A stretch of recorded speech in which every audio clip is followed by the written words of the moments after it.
आज आपण आलो आहोत कोल्हापूर जिल्ह्यातील एका अत्यंत पवित्र आणि ऐतिहासिक स्थळी, कोपेश्वर महादेव मंदिरात.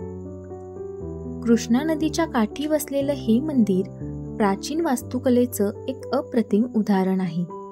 इथे भगवान शिवांची कोपेश्वर या रूपात पूजा केली जाते.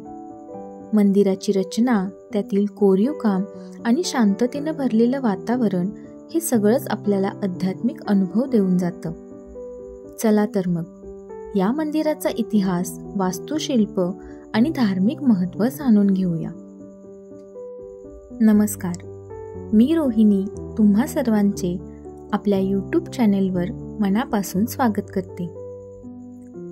कोपेश्वर मंदिर हे महाराष्ट्राच्या कोल्हापूर जिल्ह्यात शिरोळ तालुक्यामधील खिद्रापूर या गावी असलेले महादेवाचे एक प्राचीन शिलाहार शिल्प स्थापत्य शैलीचे दगडी मंदिर आहे. कट्यार काळजात घुसली या मराठी चित्रपटातील शिव भोला भंडारी या गाण्याचे चित्रीकरण या मंदिरात झाल्यामुळे पूर्वी काहीशा दुर्लक्षित असलेल्या या मंदिराकडे आता पर्यटकांचा ओघ वाढू लागला आहे. या व्यतिरिक्त विटीदांडू व हिरवं कुंकू या मराठी चित्रपटांचे चित्रीकरण सुद्धा या मंदिरात झाले आहे. दक्ष कन्या सतीच्या जाण्याने तिच्या विरहाने कोपलेला असा महादेव कोपेश्वर. मग त्याची समजूत काढण्यासाठी कुणीतरी हवे होते. ते काम श्री विष्णूंनी केले. त्यांचे नाव धोपेश्वर. मंदिराच्या गर्भगृहात 2 शाळुंका आहेत. एक कोपेश्वर आणि दुसरा त्याहून थोडा उंच धोपेश्वर. दुसरे एक वैशिष्ट्य असे की येथे इतर मंदिरांप्रमाणे नंदी नाही. कदाचित कालौघात किंवा आक्रमणांमुळे त्याचे स्थलांतर झाले असावे. हा नंदी खिद्रापूरपासून 12 किलोमीटर दूर येडूर या गावी आहे. असे फक्त नंदीचे स्वतंत्र मंदिर असलेले हे दुर्मिळ उदाहरण असावे. साधारणतः 7व्या शतकाच्या आसपास चालुक्य राजवटीत या कोपेश्वर मंदिराच्या उभारणीची सुरुवात झाली असावी. पुढे 11-12व्या शतकात शिलाहार राजवटीत हे काम पूर्णत्वास गेले. कोपेश्वर नाव शहराच्या प्राचीन नावावरून आले असावे, जे कोप्पम होते.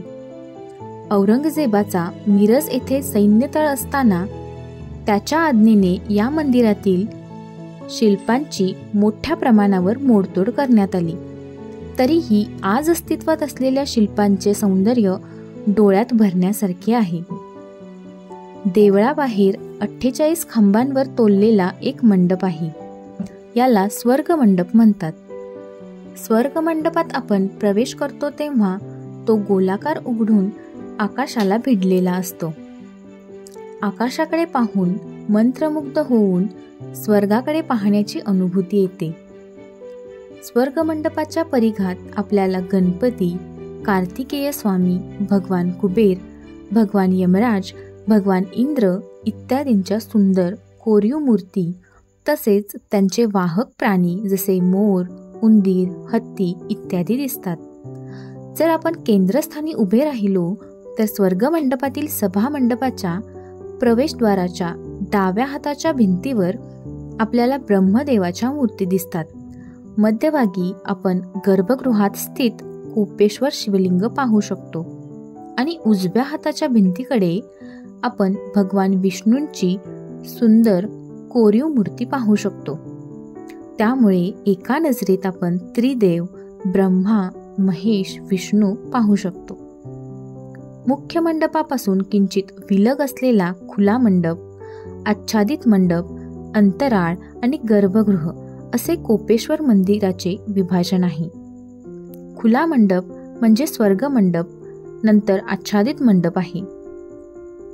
या मंडपाच्या उत्तर आणि दक्षिण दिशांना प्रवेशद्वार आहेत. पुढे गर्भगृहात जाताना प्रवेशद्वाराच्या पायाशी रांगोळीसारखी सुरेख नक्षी कोरलेली दिसते. गर्भगृहाचे द्वार पंचशाख प्रकारचे आहे. गर्भगृहात 2 शिवलिंगे आहेत. केवळ आतूनच नाही तर बाहेरून पण ही वास्तू अशा कोरीव कामांनी परिपूर्ण आहे. संपूर्ण प्रदक्षिणेच्या मार्गावर विविध भावनांचे प्रदर्शन करणाऱ्या आखीव रेखीव मानवी आकृती सुमारे 5-6 फूट उंचीवर आहेत।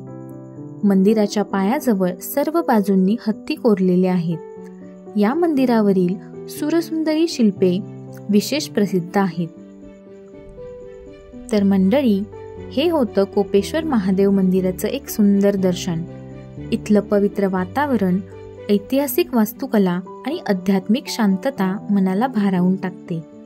तुम्हालाही जर इथे यायची संधी मिळाली तर नक्की या आणि हे स्थान अनुभवा। आणि अशाच नवनवीन गोष्टींसाठी लाईक, शेअर आणि सबस्क्राईब करा। थँक्यू।